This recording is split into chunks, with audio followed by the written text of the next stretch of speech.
तर मित्रांनो, शहरांमध्ये आणि गावामध्ये काय फरक आहे माहिती आहे? तर शहरामध्ये ज्याच्याकडे मोठी गाडी, पैसा आहे, त्याला मग लोकं श्रीमंत ठरवतात.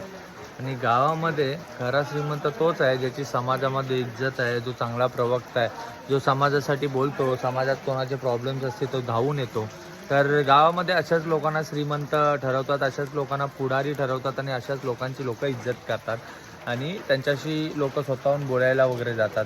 पण मुंबईमध्ये ज्या माणसाची काही लायकी नसते, तो फक्त मोठ्या गाडीतून जातोय म्हणून त्याला लोकं आपल्या घरच्यांपेक्षा जास्त इज्जत म्हणजे दादा, बॉस, भाई, काका, मामा बनवून ठेवतात. पण माझ्या मते तरी गावच्या लोकांची जी पद्धत आहे, त्याच्यानेच मी श्रीमंत माणूस कोण आहे तो ठरवतो.